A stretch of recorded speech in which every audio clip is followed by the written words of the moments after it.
Whaafofonga Sāmoa Oa unea I moa O le toa ua lewa Ua o tia I sema Pasia unea ula Ua wha moi moi Tō whātu tongi Ole au oti Oi tō whao e la unia Ole a mabae nei tāua Tō e lili ulou ma whau whau Sairi se tasi e taua ma whau Ole a se ulou vai a mai lea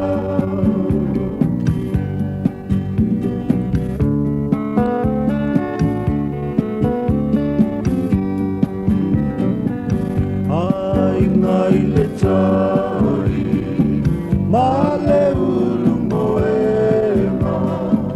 E malingi loi mata Tangi o lou amana Le tu malosi Ave I le palapala Whaamanga loita Le tamata le auna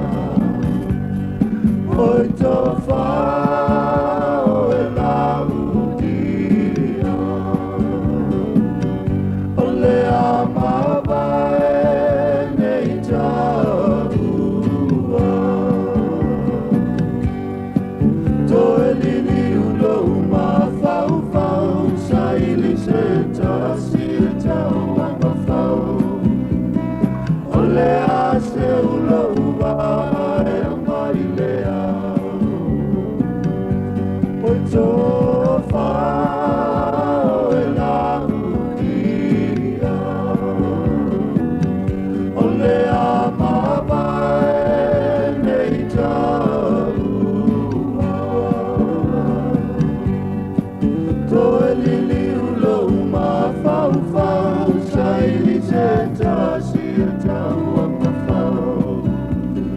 O le a se ulou vai a mai lea O le a se ulou vai a mai lea O le a se ulou vai a mai lea Oh Yesu, ole vine moni, a olala I tato. Oi tato, a o Yesu, ole loko. Wahafio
te whatana whātu le tātou tunu, hena mo seu mai fo i le tautua mai le tātou ofisa o tui Wellingtone,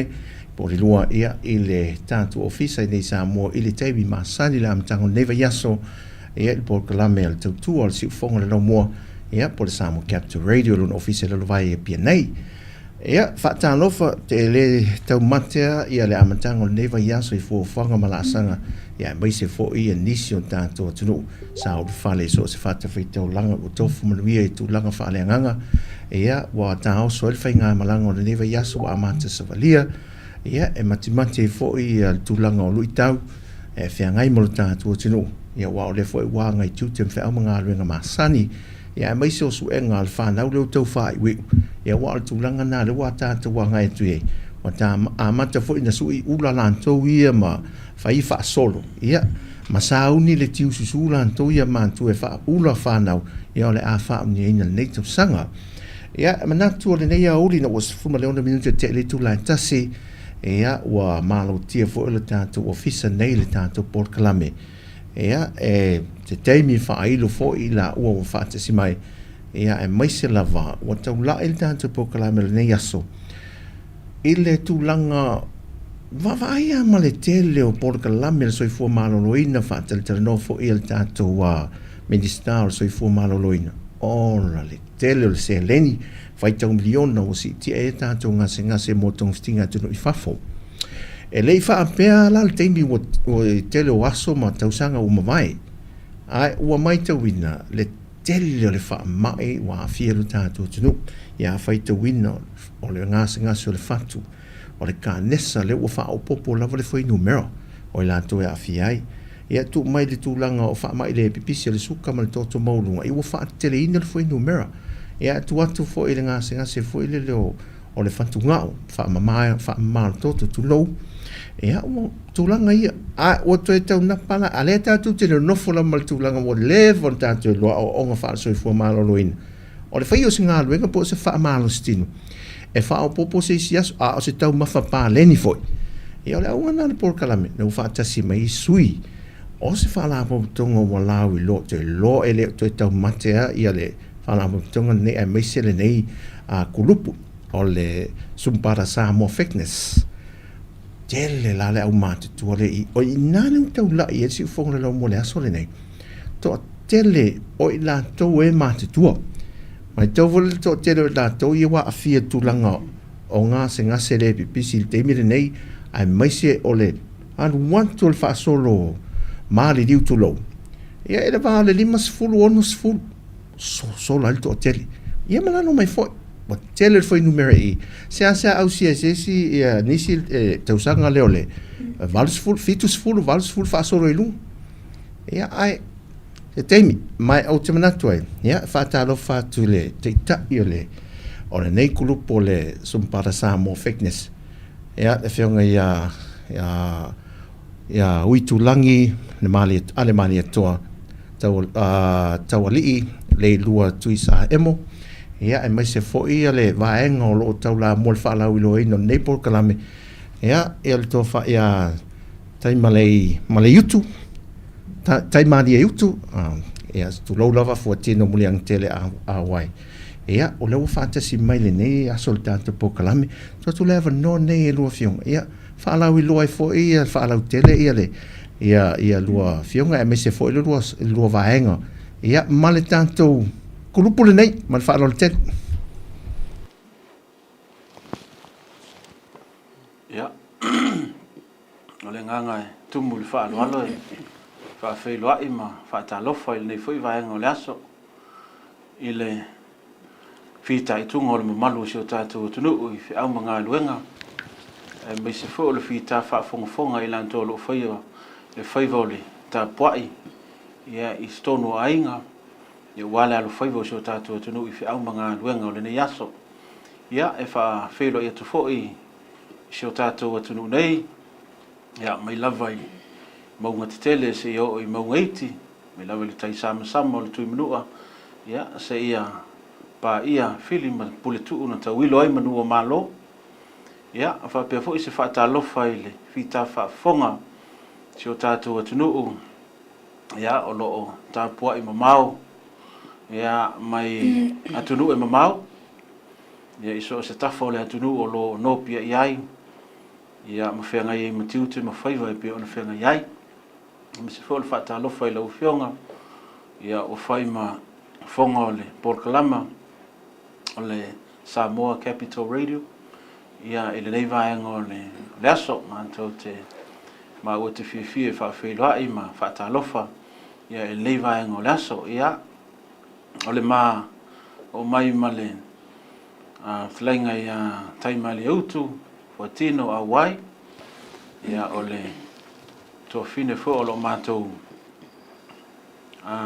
whenga iai ma le nei whaala puputonga fa pe fo i le uso o le whatasimai ia le whionga ia mulianga tele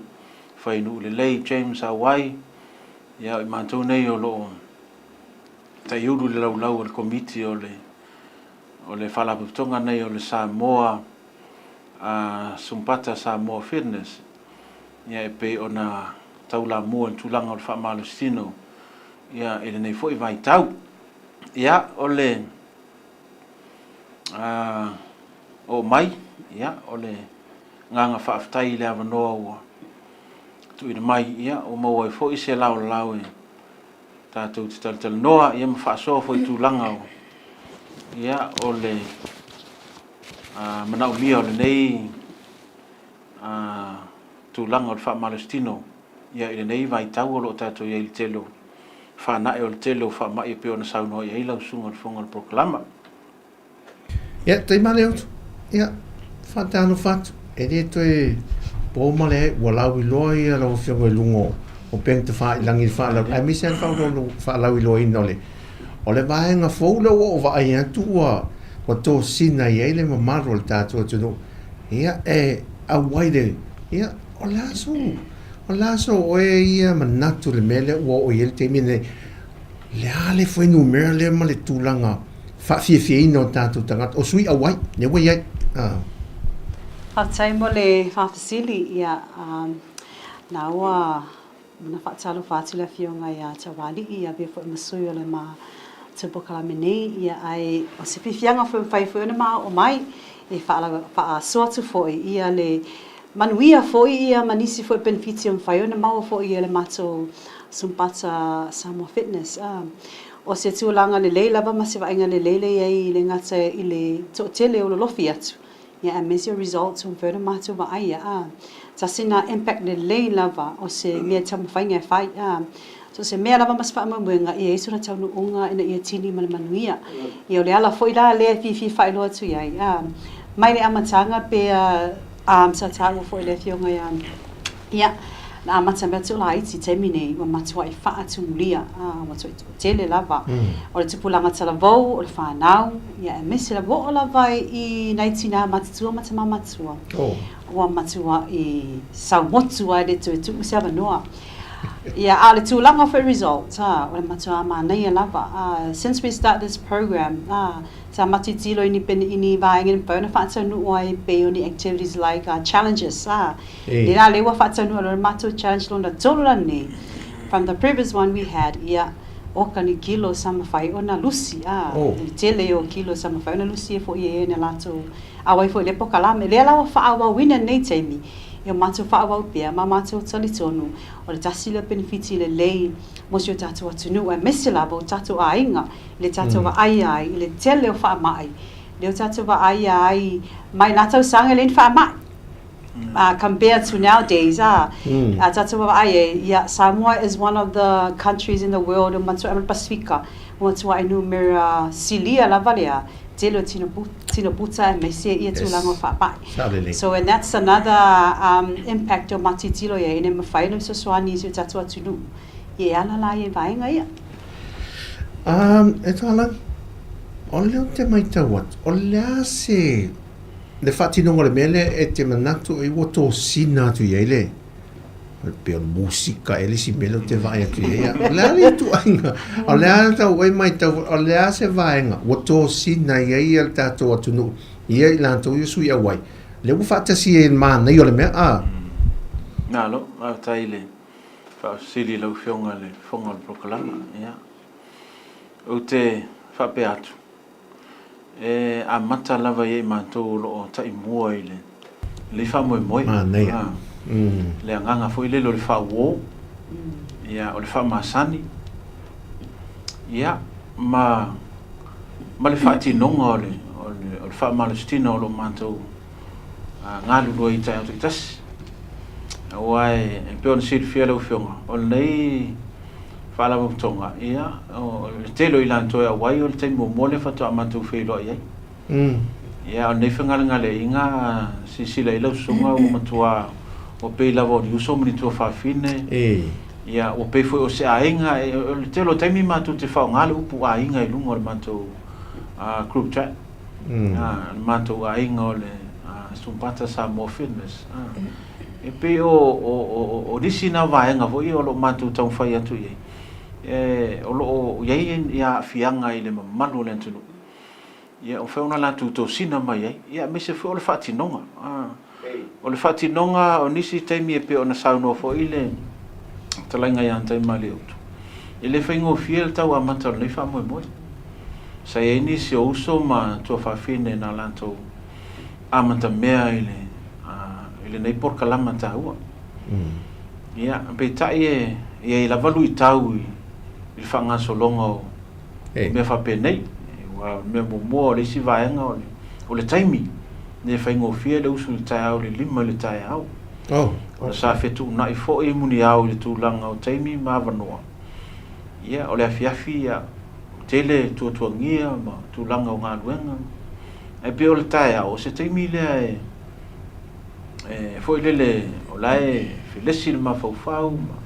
ma fo wina fo le malosi e fa te alfa malostino ia ona anga ia le fi au ma ngaluenga tu fai ia le mai alfa malostino ia o to foi mai sa fam talanga tu sai ma le sile la fiong ia pe o tu mai ole o nisi temi ma tu te atu ele o tau le nisi na ma tu la ia ma tu tau fai ma tu e fa au ina ia wana i nei misi ia ole tanga i mai pe a uso tu fa fine mal malo tunu to tasi to lua to tolu to fa e tu watu la vai luma le awa mo tanga i te mine ka ngonga wa pe ona e sauno mai wa tanga i tu lungo pe ngata fa i langi i fa lau i lo i to tele o fa tau fa i o ma fu angal na ole ma fu angal na ole to sina mai ole manu le tulu ia e pe le me voile le a le ia la tu e te mua ia pe fa pe na foi ona to sina mai ma ele se ato to ia ma to e pe o tam fai la vole me ngata ia le o lo fai ona to sina mai le manu le tulu ia le fa mo ma fa lo te mali o lukte lo yele benefiti le yele fa malostin tanu na mata mai pe ana mau fele so no mo lusi kilo e pe ale lusi kilo pe le o ngala le men o la no e mai tau fele o ye ni so mo le mau se swinga o ye na tu taru na mata pokalam a tai mo le fasili pe na tilo na tsansanga ai foi lungal matso i tu lau ia manisi foi o so singa ile matsatia foi mal matsango fio moli mau mai matsu sui o nisi sa tulanga la po ala va se tulo ia ai wa la tu mol mawina na se faisia ki fal mai ia wa se tulanga wa tu maulunga ia po le suka ai na wa la tu mai loi e join the team nei so matsatia lea ino tu fo ila tu vai fo mai you te fo mai o le tala fo mai what did you do wala lo mena fine ia salato fa share tu iai ia ole mato exercise level mato mai vai fa malostino ia ma malesi benefit o tu langa ta mafa wa suile tu langa ole ta mafa pesa iai o ese fo ta ingo ta ia ta sina mai nga ta ua ele national exercise ia ole tu inga le intake ta tu me aile ta mafa ina ta sina mai nga wai it's a few ekoleni ai ale fo fu le ta mafa ia ele se swinga ia patmana ia le swinga lo vai le ngata le fa malustino wa le swinga le tu afie tu langa ia pe mai suka le na ta ua wala talata ia ia matu langa ia ai wa tu langa fo tau mafa matu ben pite fo i manga tu no ai nga ni se mo le mau ia wa pa pe mai ia advice for mai ia lai tio tau sanga o tele fa nau ia o stage nau ia e tau na fais fuanga tai milan nei o ia wa alu le atu o le winga lau tala wa ia se motivation sa wa fear not only to motivate themselves but also inspire them fai ona you know ia o mai pea ia mai pea na ta ue e tawali ole tuanga ole follow iloa ia not only ole follow iloa nunga speng fai langi but we share the word ia ole ba ai mai fo e matter activities mo te pe alunga le maunga pe ga tanga ia ta sina fa be bui ma ne simen ba ngala fai ole tele o tanga te text they say fa mo le fi mo te fia mai fa mo le fa ole mo te ba ai atu so what we do that really inspire them yeah and also results le wa drop by kilos and it makes them motivate themselves that they want to join the team if ina le fi mana oi if you are white so benefits na le wa yai ole te le swinga me se tam fa ye sweet ma fa tono ai ia pere fa sa le fa sili Ola fen fa no tele tu langa le fen fa per vang ai ngala lai fai tau loto ai se si o lota e mua fole ia o ngai na ia foi le lama wale so stanga ta kolenya ia le coach ele fai ia o ngai lima teiteina ne me ane wa pa u pe vave ona fatil tangata le fenai fa lama ni se va ai lai tai mo fai koleni o i se tu ta ia la voi le mani me fo ele ia stepu mo lua me fa pe na voi le ata natura ta te alu le stepu na fa mo ya tai lo ma fionga mole fa sili ole termine pe no fa lo fo te mi solo ya le fionga ya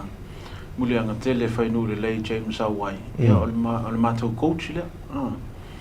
ole ma to coach le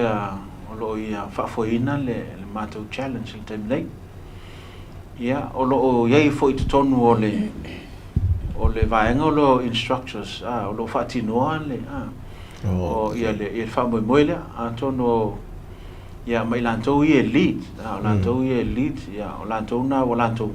malama le fa foina le amatanga ia matalava ile uma pe silo ia ma fa solo to ai lava ile vave ma kia to fai u lava ile stretch e pe o nata ia o lo manto bulbulta ia o lo i fo ile ia le poto ma sani ma le to mai fo ia ilanto fa tinol nei fa mo te ngono le ala na o lo fa o i pe ma o le moli mau ia o le mafuanga fo ile o lo yesu inga le lei fo ile le o no mastasi fo ile le afia pe ono lo fatino lava I lunga o le tūlanga e tau ona ngā fatia fo ile le tangata I lona malosi ia e pe o le tali atu na ile au sile lau fio te maleu o lale lau mai tau fo le o lale tau sanga le vai tau sanga le pito to te leila le te mine ia sui au lau au wai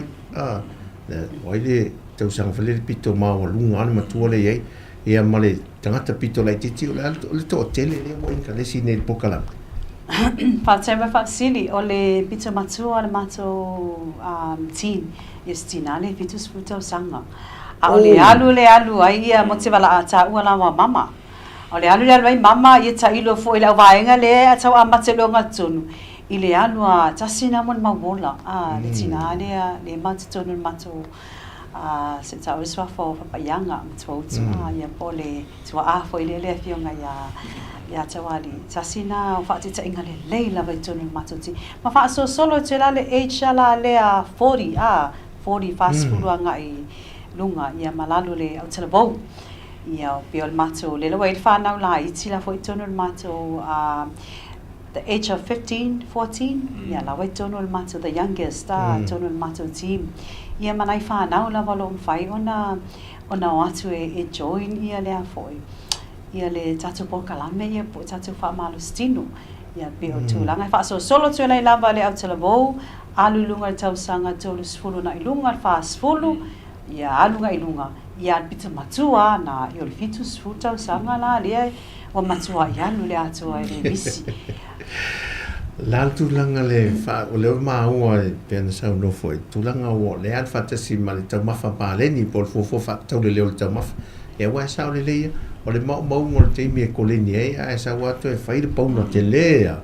Ia me se lava la tau mafa foi le me ai no ma me ai fast food. Lo tanto lo uma. Lo na fianga o tanto soi fo malo loin. O la le tu ai nga fatulanga na me tau mafa e foi le fo tu ai na o ko le ni le uto no tanto kulu. Yeah, for city, I guess it's one of the benefit also in the team on sa unga lue fo ile nutrition. Painga le tulanga tau mafa ile soi fo malo loina. Ia le fo watsila fifo ia ma o tai lua impai pena fa asoa. O le portion o lau tau mafa wai le spino fai atu. E le sia ngale te leo lau koleni. Ia ai koe ngau a koe le piki pu mea ai ia bate. E fautua ina lava le tau na ia se fo lau aina i tau no lau tau sami. Ia o le supo le sivaenga na iai. Ia le tele o vitamini le iai ia o se fruits foi. Tau foi na mai ainga e fifia tato vai ainga le tau mo cheesecake ma cake ma pa lai le fruits le esi to inga pena alo tau mafa foi. Ia tau foi na iai ia sina fala au tomato o la lava fo lau pele tasina vai ainga le o ano iai tato. Ia ai le te leo le vitamini no impene so swani ia fai titi lo tau sami ile tamo fa spovi ma mo lo fa pe tu ta pa fai titi an man fasi fai titi lo tau sami le tu fa tele la balau la wipu le fa la wine ami le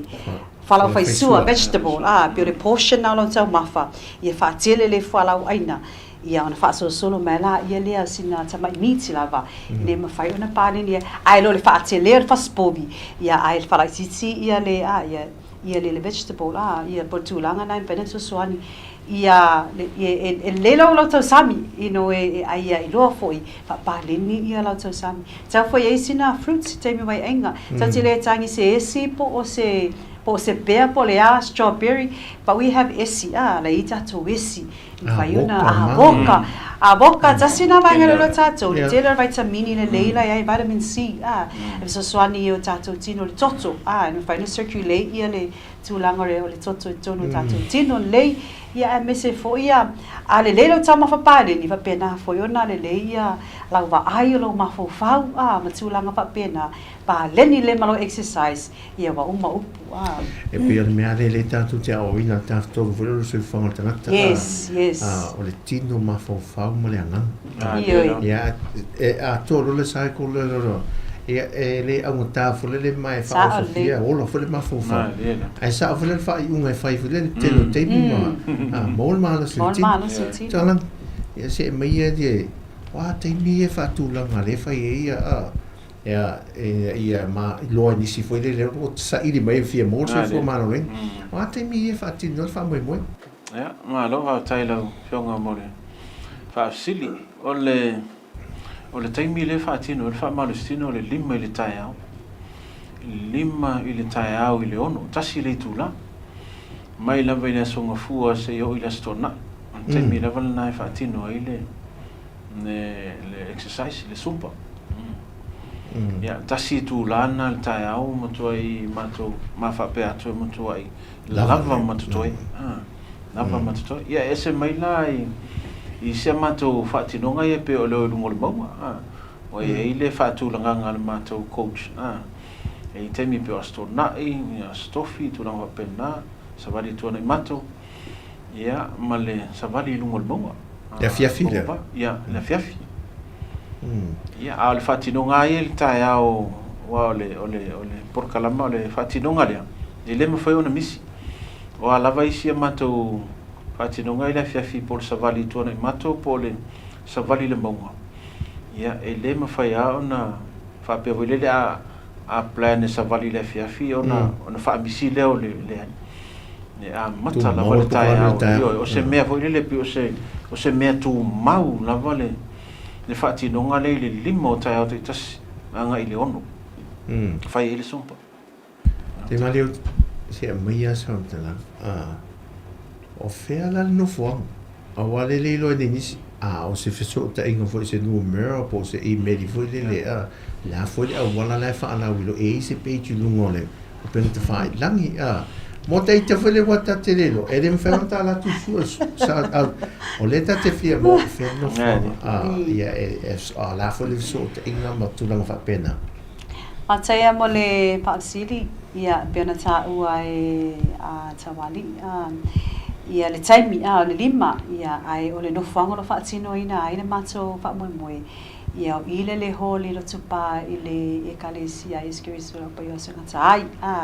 pare sana i le hola e fai ele le mato faamalostino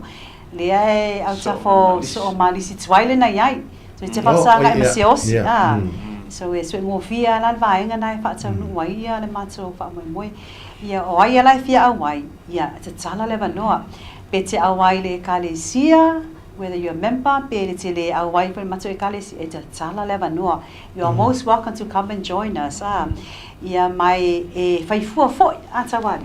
ele se tongi e fai fua foi e o foi la le mato challenge le fa tsa nu ina ia ele se tongi ia e fai fua lava o nei mea o mo fai fua ia mo fua o le mato au nanga mato ministry service to the community it's a voluntary work that we do for the community ina mafai ona pesosoani mato te au na fua ia mato te ngalu pesosoani tu yai pena fo nta ue e tawali le ta uo ia le vainga pokalame le ngatsai le tau mafa le ngatsai lau tau sami e tau hoina lava lau malolonga atawali tele le vai inu pena ai ia i lore no fuanga e uia nga ia tu iai su mai tala mea vaina so tai lunga le mato pecho le sumpata Sāmoa fitness ia pola page foi na wa tele le au text me ia o tala le manoa e mafaina sa so tai me ia pe fa so tai me fo lo numero fitu ono iva lima ono iva tolu ia pole numero tawali fitu lima lua fitu ono lua fa ia numero na mafaina fa pole fitu lima fitu valu o lua numero na coach ia mato committee na lo fatino ina na vainga vai no so mai pena fai atu o mai vai no tato siva fatasi fia fatasi ele ngate na sumpata ia e mau e fo fia ma lau fonga fia le vainga Noli e si fala te le vainga le mau le e sa una ngale taimati o le pise o nanga o fufu e natu le it's a voluntary ministry o le o nanga le o le kalesia po le tou akulupu le fala te le ina vainga le fa mo ia ma tai mole fa si de la fiong ona oi matou o tai ulu nei por kalama oi matou e awai le kalesia ai Yesu Kristo lo po io aso ngatai matou leo lo taula moile fatinongo le por kalama le fa malstino ia e pe ole awala na ona o stasio o nga ale nei kalesia ia o matou fatino le o nanga liela au nanga foi le mo so stasi mana mia le so soani le la o matou nga lulu i le por kalama le fa malostino ia fa pena se la ngona o lo matou tau fai apalai i la o nga le kalesia o matou au natu foi le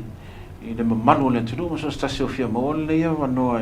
e fa malostino ai wai te ngona e silfia la suma e lei mo se fare collenio e voi le fai fu mon malia tanga im si sila ye lo sunga male malu tanto tu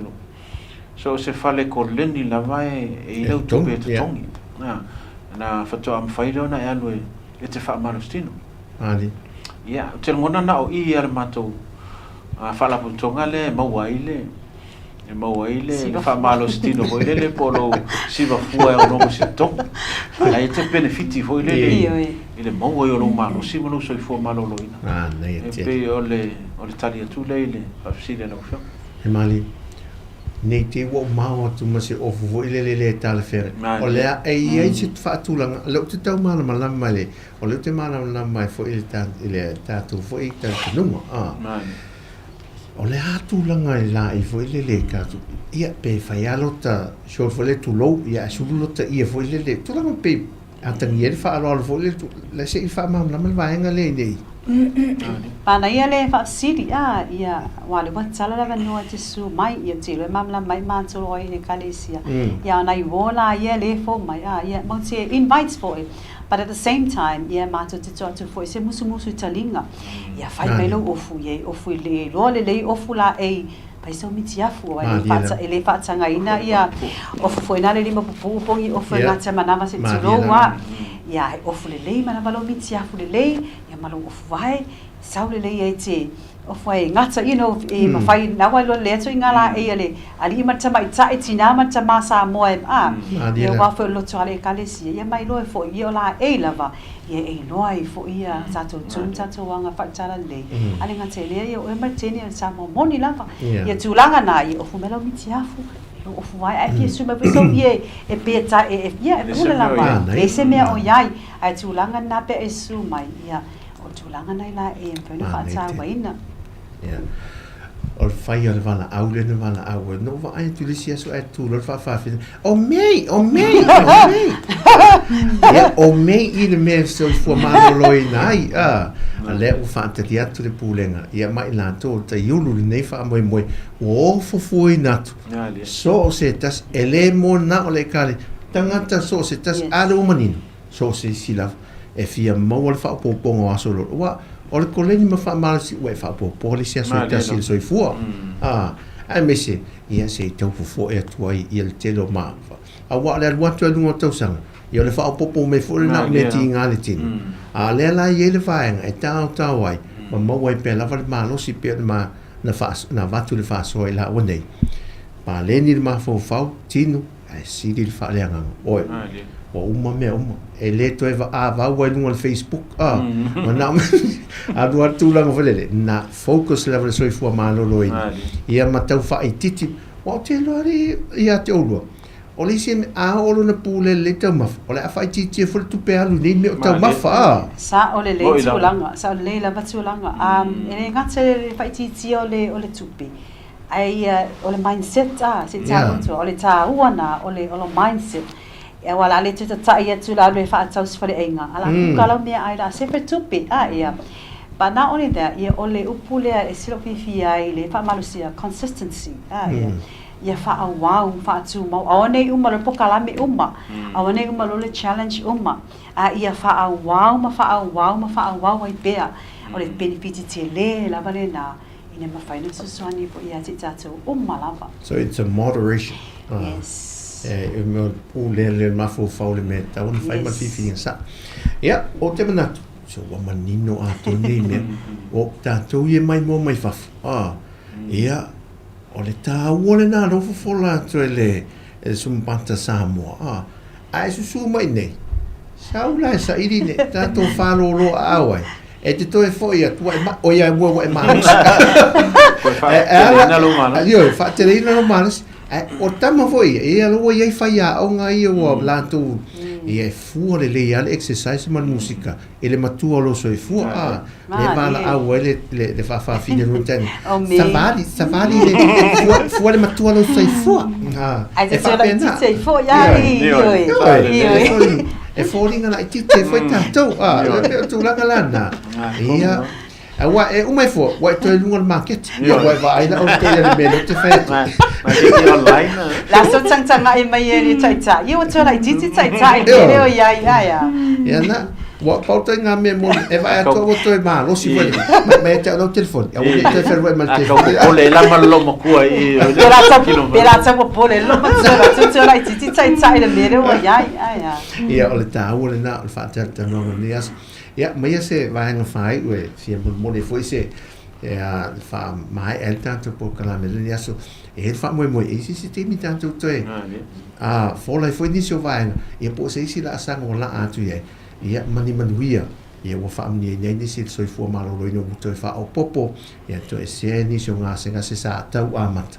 ia ele ni se si tanto po kala me pe atu sai ma la no ia fa time mo le avno fai ia antono lei vai ngole aso e ole nganga lavone fa ngai tia mo le nganga fifia mo le nganga tali sapaya ia ole nei avno le au mo ma sa vali mai male to fine pole flainga ia tai mali utu ia e fai masui foi ole nei fa lavo tonga fa tawa ia e tu sa male fa tala ulatu ale Ale tātou ala leo manu nei, o le Sāmoa Capital Radio. Ia, o le nganga fia ma le nganga whaatai, manatu foi o le ua manino au o whala e pio le nei aso, ma tātou whaatala noanga. I le wha moe o le nei whaala mautonga, ia nā lai o nā wha tū ma wha ua wina pese o mai lei teimi, mai mātou te teletonu foi. O le mātou sao foi lea mo le so ninga lea mo le mtanga luenga le soifo manolo ina. Malela. Pe la bona sau no ala u fionga ile temi o sola. Ile fa na e o le tele o fa ma ile ni tau fo. O le namale la ina le ali ya e o le tele o fa ma ile pisi pe le suka to mawalunga tino puta ya male tele o fa mai. Te la ngona e paua le o le so ninga sili la. O le mau o le manoa e whai e wha malastino. Pe whaona sau noa ia le lenga ia tai male utu. Ia nisi foi o mori mau nisi o usom tua whawhine. Ia fianga foi e na mau atu nei por kalama. O atu e seaki fo mai ia ma ua matoe fo i atu ina ua awai. Ia o matu ate lere swinga. Se fianga na ia i matou o na o ni a fianga le lei foi le o lo mantou mol mauina. O lo mau mai ni tau whainga o lo mātou whaia.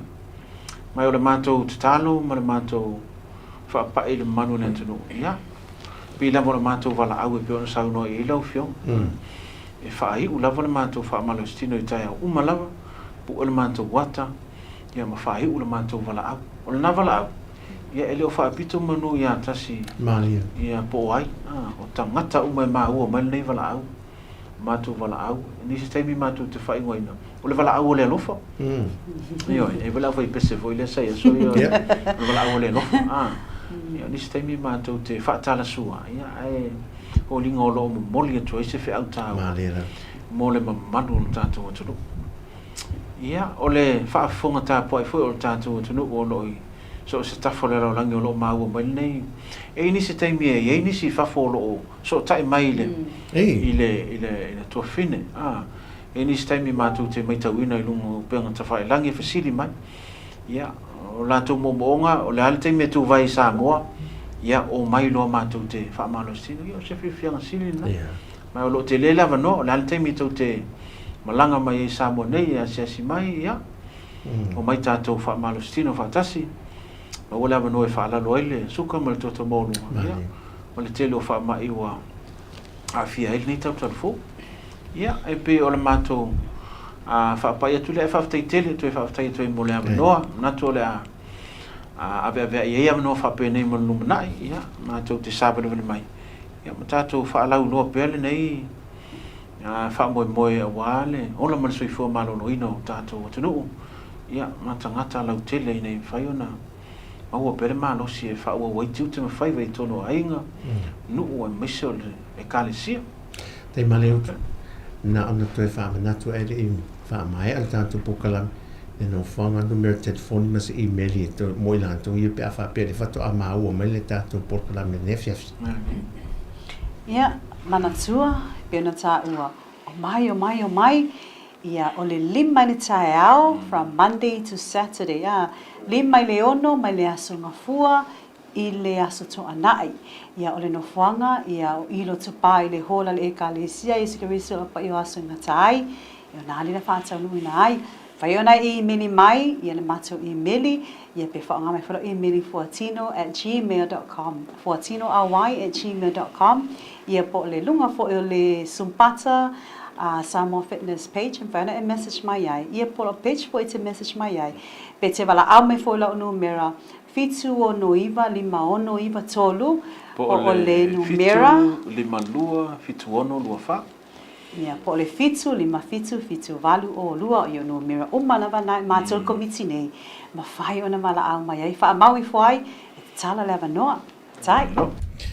Le sumpata Sāmoa Fitness, ia malpokala me loro lua e whaasa lawina, ia maluna ina o le soifua mano loina le nei asunga fua. Natu ia, mo nisi awa noa tātou to e whisanga iai, ia mawhaala utele le porkala me e lona tūlanga al taunu unga, ia maua e Sāmoa se soifua mano loina, ma se Sāmoa saunga le mu, ia whae titia ngā se ngase ma tūlanga tātou te māwai ia e si tia tūlanga ia o le soifua mālolo ina i so o se whahenga o lo tātou au auna ia mamawai whale mālo se tautua ngā lue ngā le tua la vai foi musina musika ia o na tātou te oitali mo le whaawa wina o le tātou Paul Kalamine fiafi.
Sa e tau sia i ta mawha mama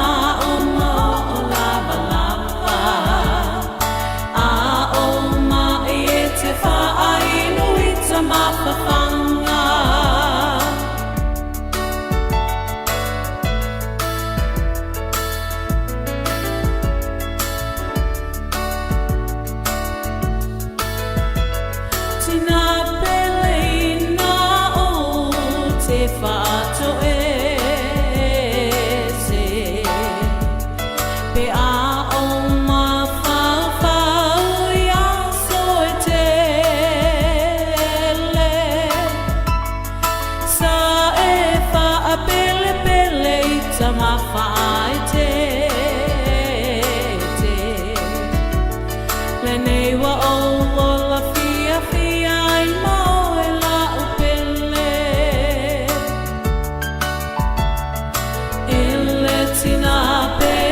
mama uma o lava lava a o ma e te whaai nui ta mawhawhanga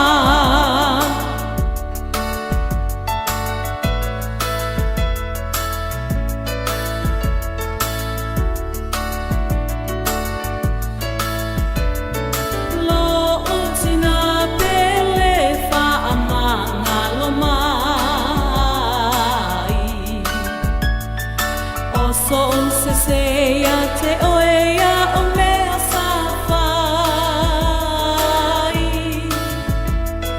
Tala o le tusi o le tina e wha a mana lo mai O lo tau i o te si i o e masapasa pai E le tina pele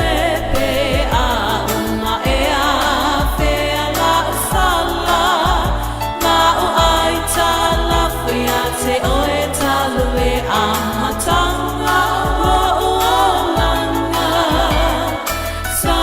e tau sia i ta mawha mama uma o lava lava a o ma i e te whaai nui ta mawhawhanga a o ma i e te whaai nui ta mawhawhanga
Mai taku pele, kata mai matele. Ko litila lo lue ki te pate, lue mate ukulele. Tuku mai te pehe, wakata tapa mai ko, vae na he waka pele pele. Tu mai taku pele, kata mai matele. Oli kila la lue ki te pate, lue mate ukulele. Tuku mai te pehe, wakata tapa mai ko, vae na he waka pele pele. Matamia mai ko, poki pati no lue atu tele mai, kata mai.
Fiti pisa pisa,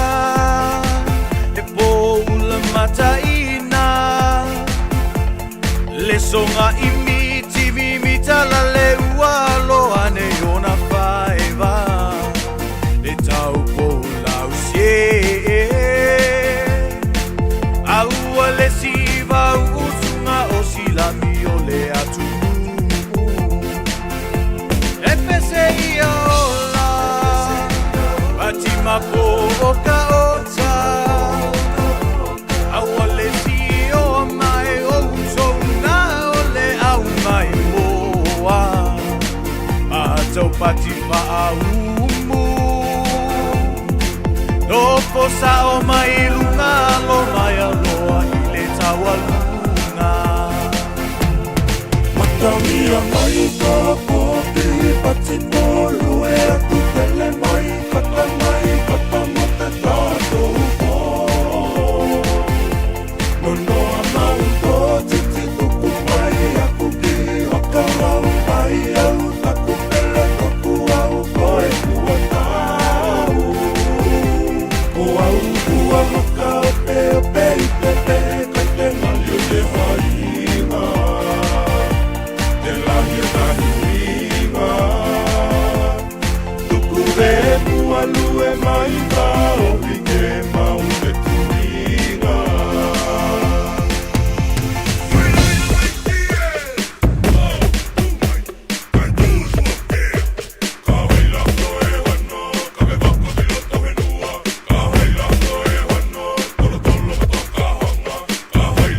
Lus forma 2 minuti te ale tu la lua ele nei foi a uli ia ele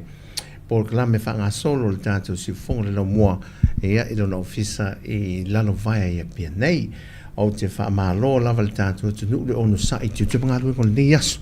malo ele fai ngofi o lo tanto lo alfa nga solo ngo tu te ngalo con la so fo la to ia e tau tu le ngata fo ngale ona le am tango ve yasu wa pe le sa wa vai le fai unga ve aso foi ma fai le koma la to ia mare ia e le fai tau ina la to foi le ia e halu fa solo a to foi le fai nga ruenga nga lue o la vale weekend to nga lue ia e fa ma lo la vai ante o to ia le mo la vale ono sai ia male le malo si foi le fa wa nga ruenga ia o tau sa i linga o nei me o se leni e li fai ngo fila soi fanga ma le olanga a wa tatu te vavai o le ale te leo mau tupe tatu te mo le temine ia tatu vavai ne sole se e peia na sau nei ia tatu oto e peia le atu le aro tupe foi le telo le mau mea fai o soi fanga ma le olanga e le tai lava tupe foi le yaso uma ai peitai o le telo me tatu te fai le aso ma le aso a oa ina whaamalia i tātou le mele tātou te mo pe o le tāna le tusi a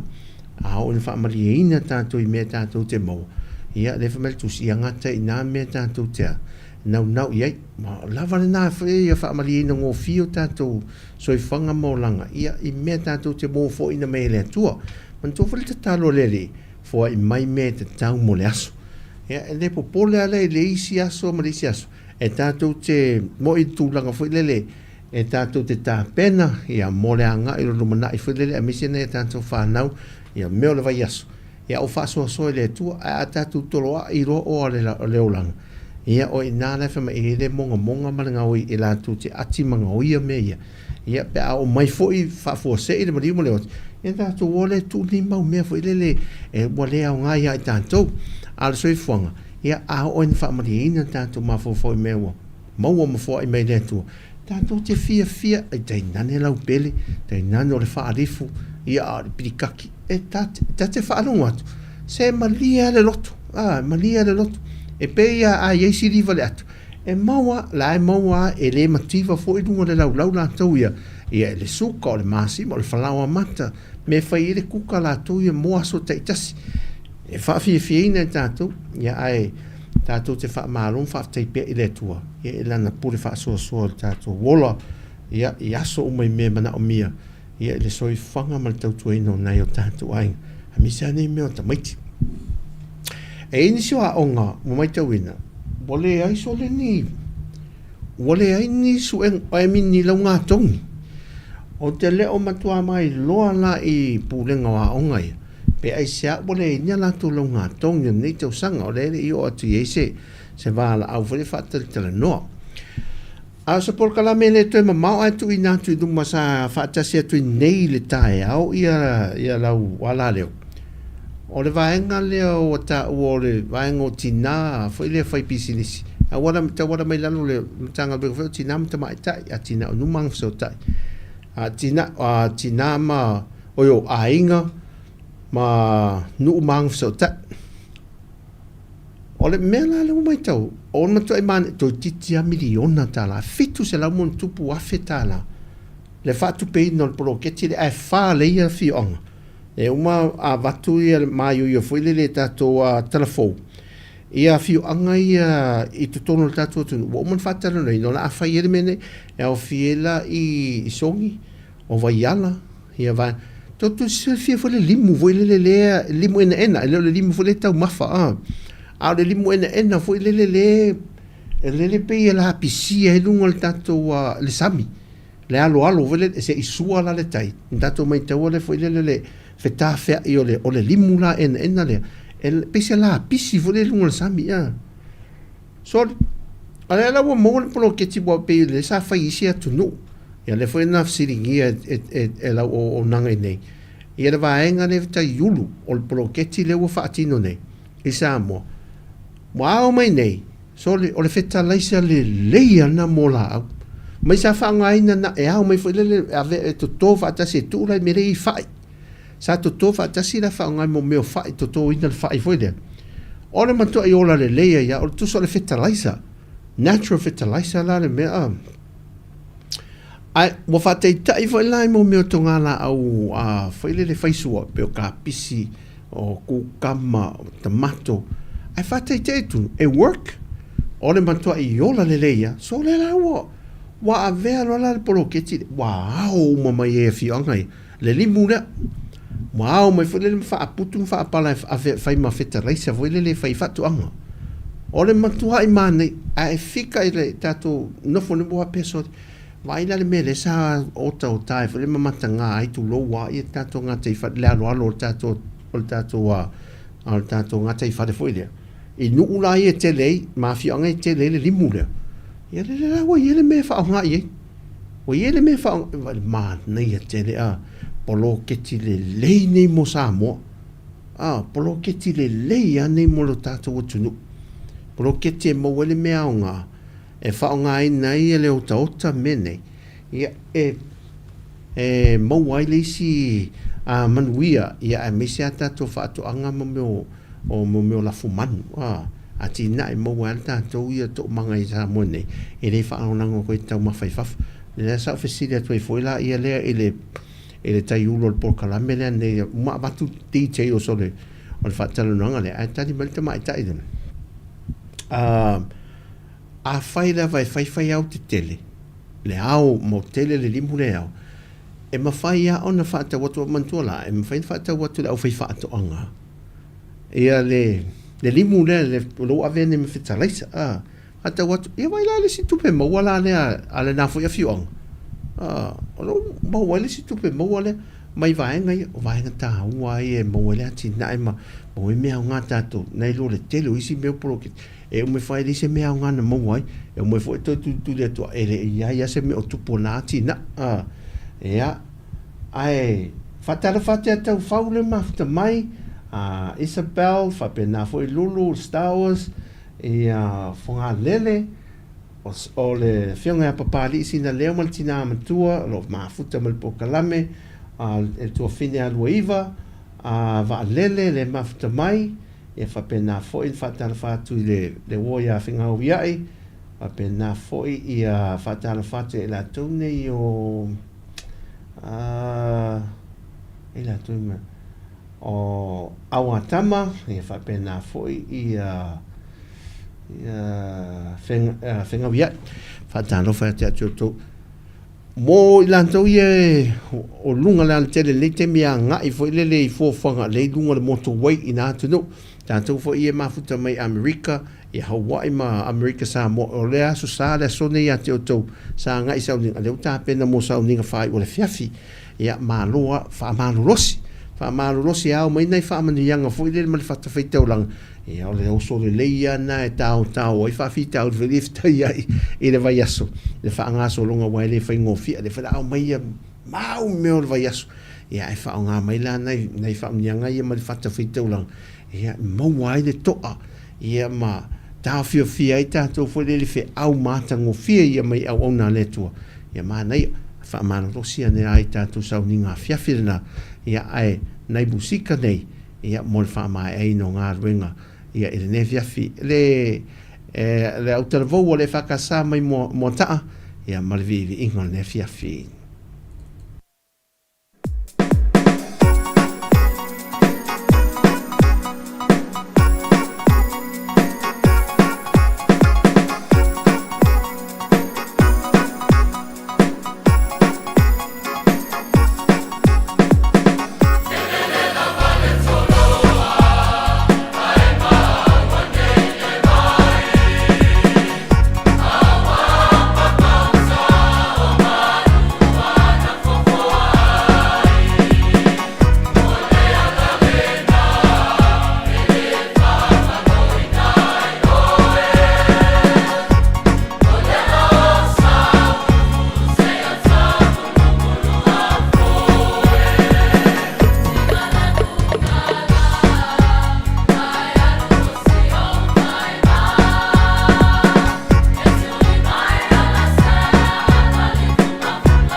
Atar fatu le wo ia ai Sāmoa le mafta mai fa malo le fa tai fa mnia le tu fo fanga o te toi o le nei aso fua.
Losa mai fea whaatara whātu le mafuta mai e le tātou tautua nea whiawhi mai Amerika Sāmoa le asā nei manuia lava mālo longo le newhi aso au tāpene mo le toi amtari o ngā ruenga o le vai aso fau i le tātou motu e sasae.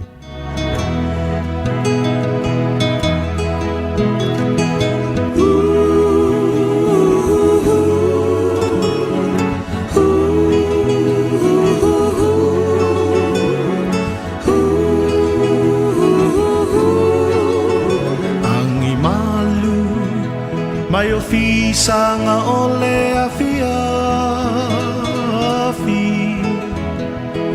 Wow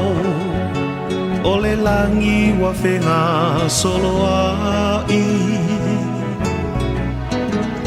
Wa lisi wa pepese ua lata o le po Sāmoa e le ngalo o ilo uloto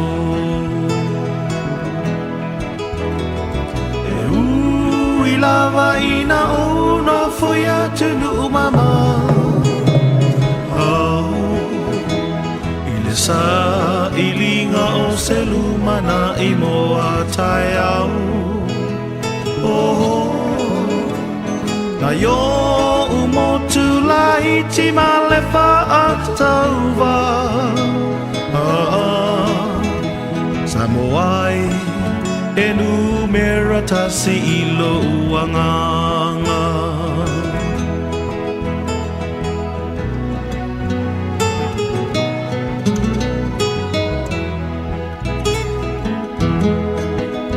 Mo'omo'onga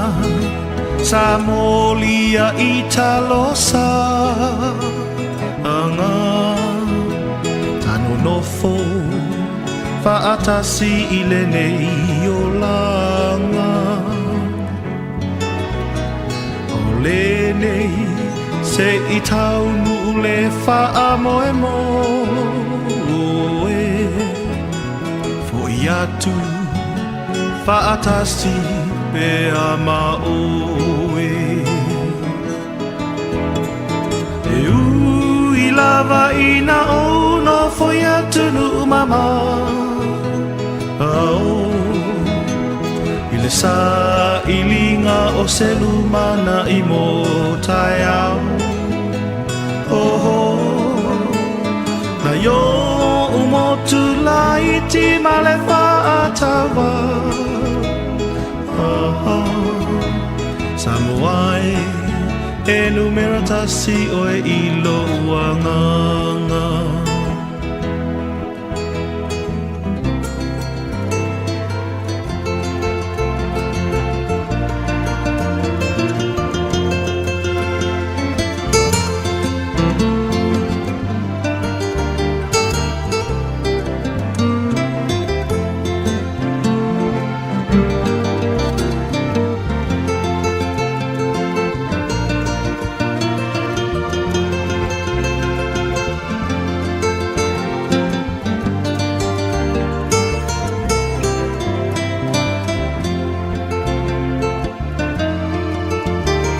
E ui lava ina o no foia tunu mama.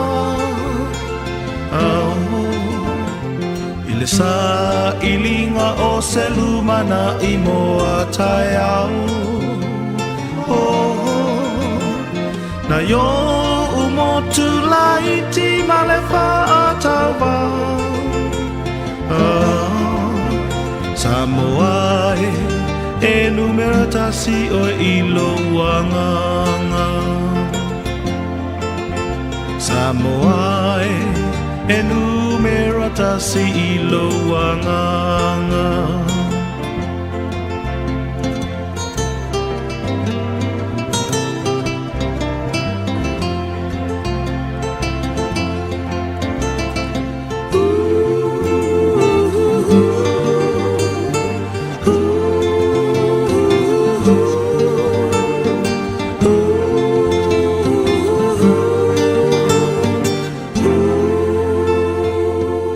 Musika mo le mana va ngā ruenga le o tau sumaltasi minute te eleitu la rua teimi Sāmoa whatalo whatoi fo ia tai finau le mawhatamai ia le mori mai lo whaanga mo sio no sui fasi tō tai ia I le nei fo I vaenga le fiafi ia mo mori fo lo whaanga ia mo I lantou ia e mai tanto po kalame ia le wanga ia ne mo kuko le fiafi fai fa man nei ia se kuka le la watu kuka ia filifile nei sa kuka mai kuka na le Taste of Sāmoa I Melipone kuka Sāmoa ia filifile po le mo e foi si tonu le fiafi lantou ia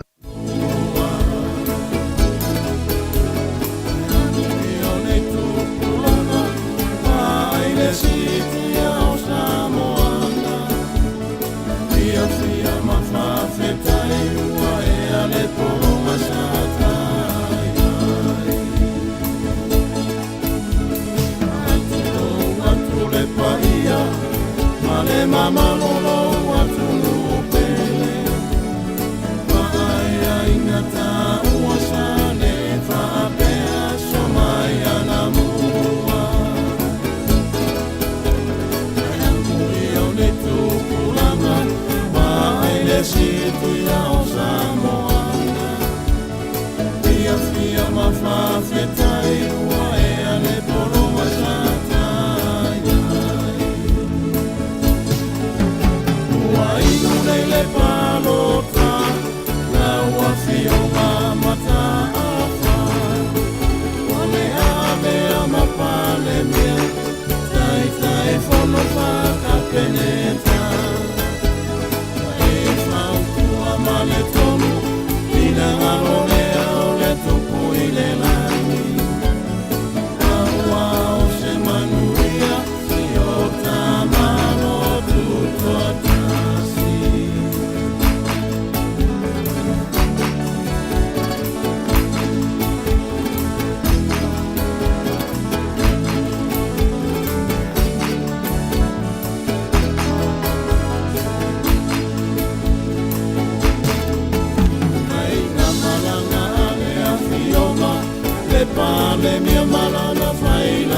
Sāmoa,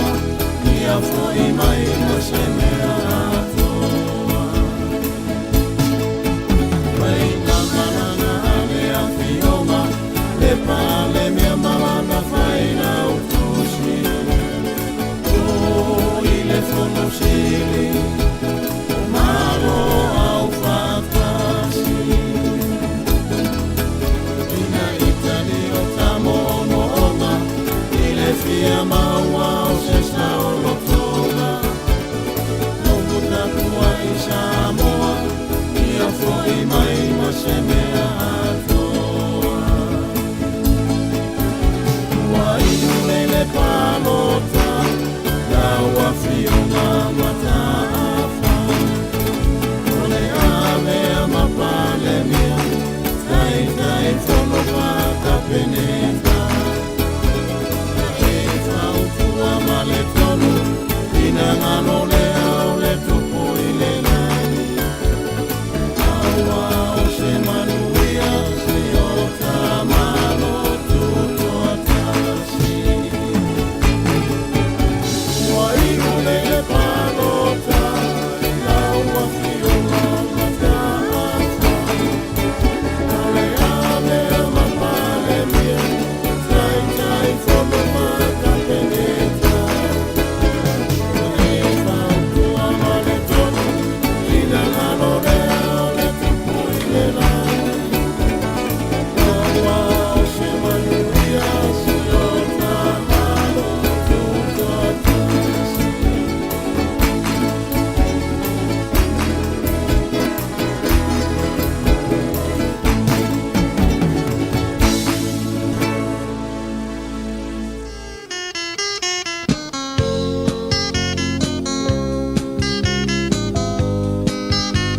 Patalo fatu fo ia Maria le sina le mafuta mai. Le mafuta mai sini Australia.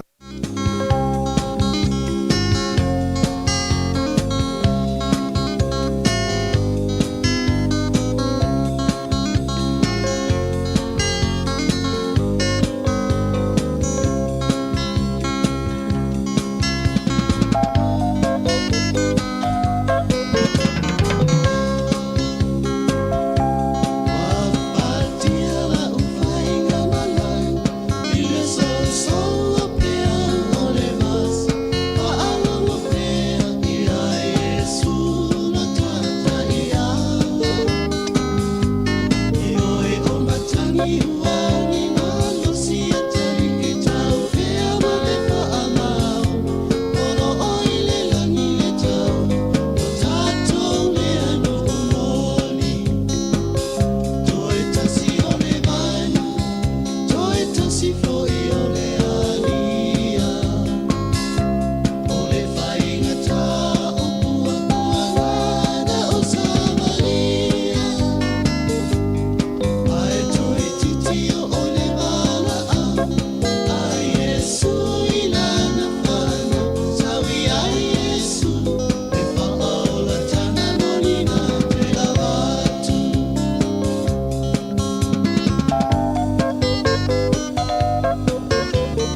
Fast for minute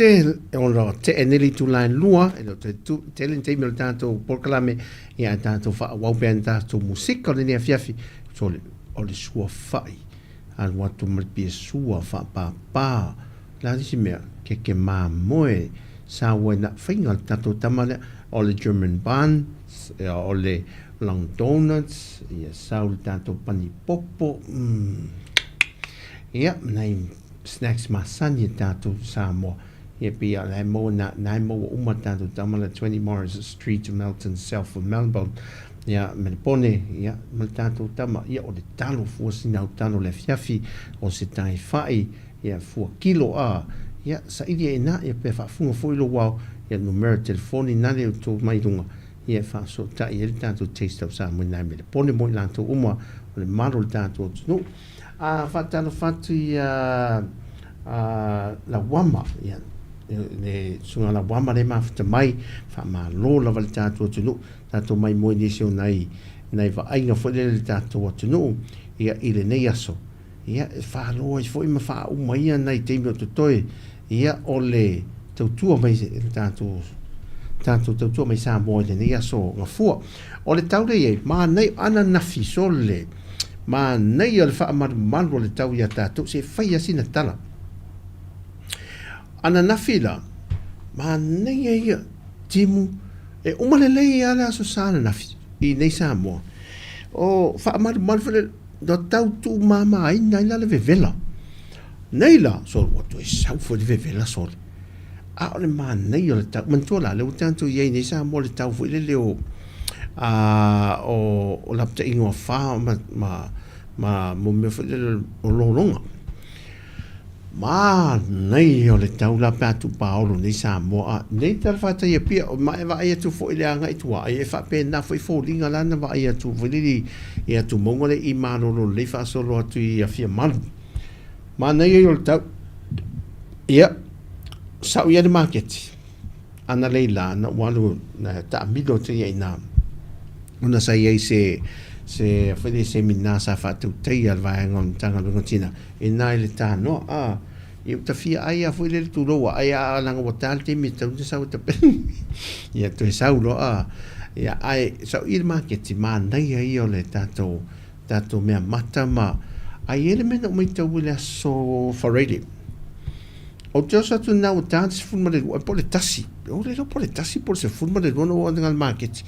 amana vai tu ai o la sa fa mo ma fa non tu te speak of pa pe la mo le ni fa tau ngo foi le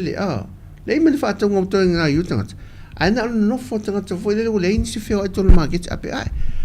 to fa no le tu le speak of foi le o le market le sa o le fa nga lo tu le o le udi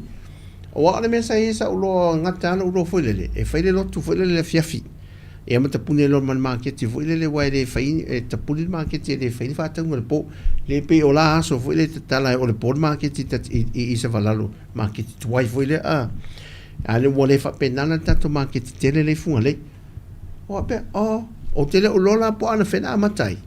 ona fai ia sa ninga ia foi le fai ia lotu le auli ato no se tulanga le foi na fa manatu pe ia Sāmoa I so se teimi o le aso ma so se vaenga tatu te iai o le fa manatu le market foi le manatua le tue mea uma manatua le tue mea uma o whanangu talo si el tungal whawhiau le whai lotu lea I el tūlanga le au whai whaatuanga o lato whaatuanga o la fumanu mea uma lava whape ia o le e misido ia tatu ni Sāmoa le mafuanga o le puna o manuia e mairunga ia ona o mai lolo tūlanga whalilo le tau whasoa tatu tau mafa ia ora wa tele mo me lu tau fuilele ni fa mai la au mo fa to anga me fa pena ai o le fa manato I pe la vai Sāmoa so se me le fa manato il market manatua le tua so se temi la voleolang fa mo le to me o mai manu ai ma ne tele la le swinga wa ai le market ia no ia tele lo po an fena amatai so ia le so for o la tu le so to na fa tau teu la matu teu nga mar o me matu teu nga man la tu le mai teu o le tau teu I wai ai le tau la po ala fo le tamala po atu no limas futa la e fo le teu e ono sfutala ia e fuala le umia to lau niu le pito ia ono sfutala e la le teu ono lima sfutala ia o le teu se so o toi ma teu fo le tamata atia fo le tolu sfutala e mana o le faisa o teu ta atia fo le lima sfutala ia e fuala ia ia le e le fo le tui teu le te leo le teu anga le seleni le te mana o ai saulo le lalo i tamata i lua se futala o la whainga teu la le aso to na i whaata wau teu whaata mai le ainga le mai pia o le isa e tō se lau tāla au fuala i eia o teu na ave wha lima ono fitu walu o teu na oka fwele tō se lau tāla o wha peso o le isi tūranga le leire fwele le tupe maua na e tātou whaitanga te whaia mei o teu a o le mea le teu fwele le wa umana tui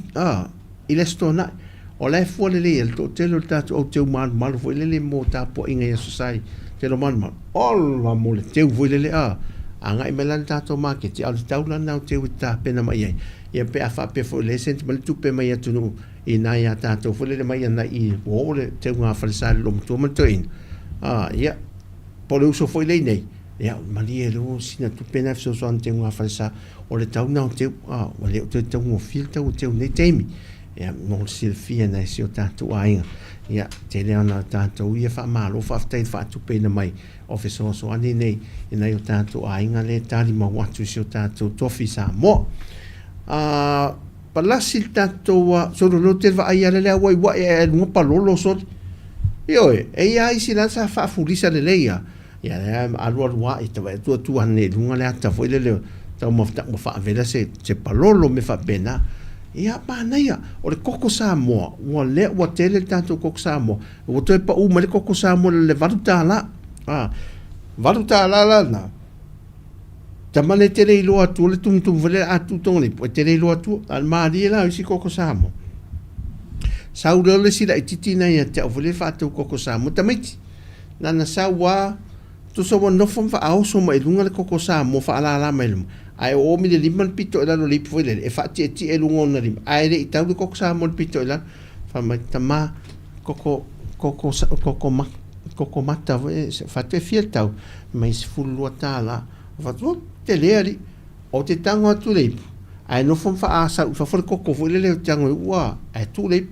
mal sa winchi koko fa se te menga le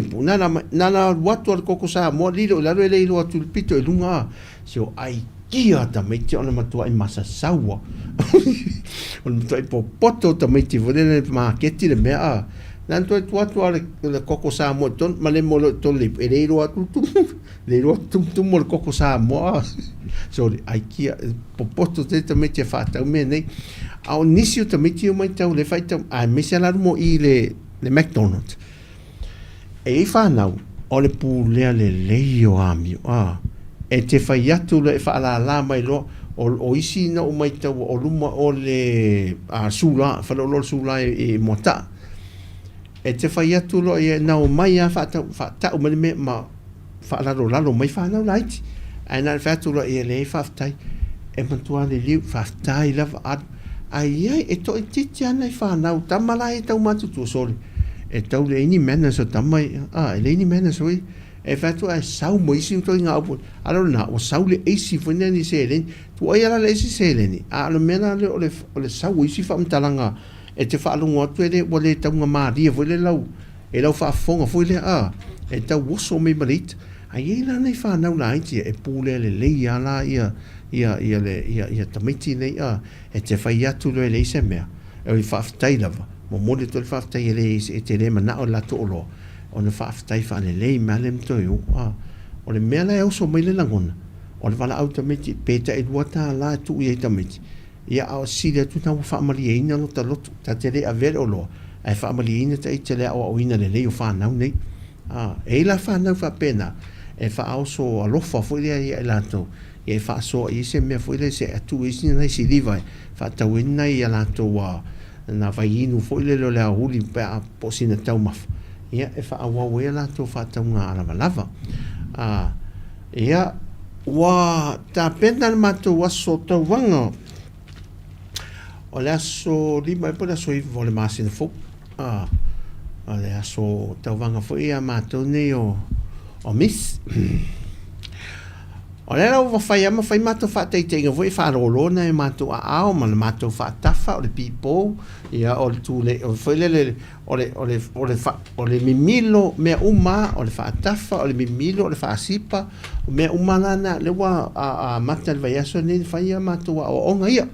e whāteitai ei a wala le milonga le aso la le o le mātou tū unga o le se tū o le tau vanga a whaile whawhawhine o le nei tau sanga rua wherua lima rua wherua ono. Ia, tō te anga ian, pe atou whia mai moe, o au e ta po e tuar whare, whailele, e ta po e tuar si o anko, ia papataika re anga i le tau vanga, ia, talo si e ifo o na whaiva, te lea nei tanga tāro rofa ia Princess Taika whailele, ia le nei vai tau, ia lai o e lango ma whailele ma wha maalo e lana tau ma whainga.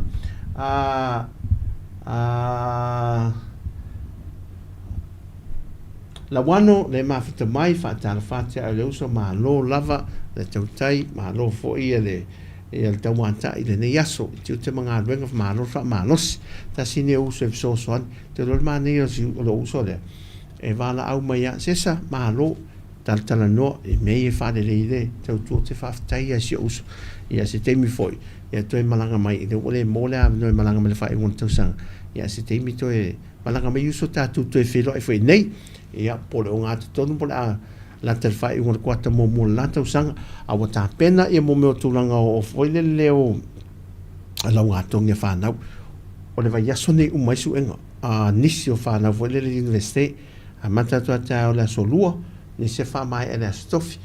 o le vai aso fo ia matan patatu me tato la ngatongi a isia o ngal pe no fai atu le ni la nga tongi fai a na fa un mo senga fai u foi le por senga futolu e le ro ma fuanga ia altu langa le na ma nei foi o le umatu e tu mata ia foi la e la pia primary le lato fale a nga fo le no musa le vai asun te nei na o le so so del malo saina le ro i mali fa sanga e le pam foi le malinga funeral service Ola se mana i o le whale aonga. Mana i o le whale aonga.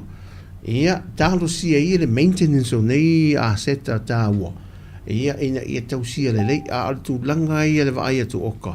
Mana i o le whaasolonga fui le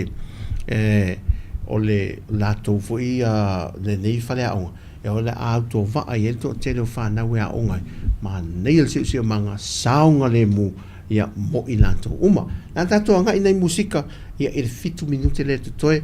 ai whaamanuia tele le atua i le whaatauteinga le tātou tino o ngā ruenga tiu te mawhi au o le awhenga iai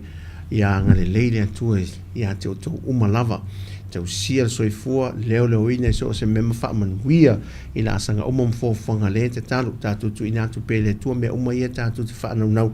tu inatu sila fia le tua o foi lava i ngase ia ma whaamai wa po ia ele soifua ma leo langa i o whaapena lava ai tātou te tu le fo mai sili so swani mo i tātou a maia mwhafui mai le manosi e whaawau ia le tātou o nanga i le tua misi ainga no ia tainane le malo le tātou te tautua iai talo foi mo tātou a sunga i whawhengainga whātu mawina ia le soifua lau le lei au nā le tumwhalitua e meisi ainga ia wata wasu nea lei po leola vai o leola ia i so se whātu whaitau langa ia whanau no manu foi mo se manuia whaaleanganga o le tātou o tunu i so se tawha o le rangi ia da o nanga la ni aso ia manatu ia ua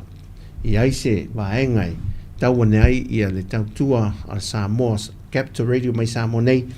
ia tātou toi whailoa im tau puleola tai te iatu le tuolo tō soi fōma se ola vai i le aso tofi al vai asole nei tātou toi mafutai ia on nei teimi nei musika ia wha mai e mo le 5 minute leo toi ai whaaftai tele wha maa ngalo sa o nanga wa le tau te maari se upo foi wa le tau le ngana ia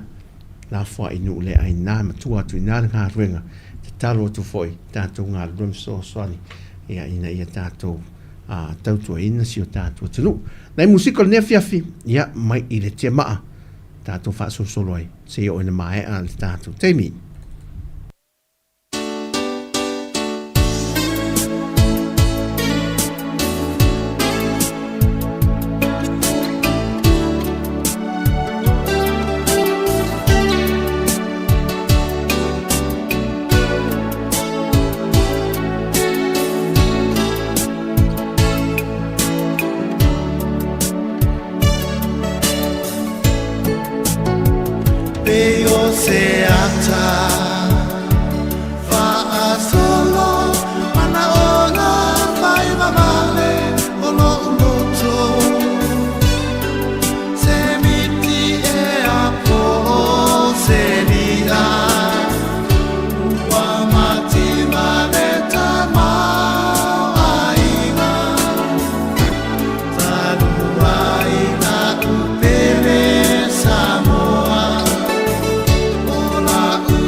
tai leo sa matau o le mafuta mai hanga le leile tui fo fana le mafuta mai Hamilton i New Zealand fa te tele mole atulo fa anga ia tu e male ainga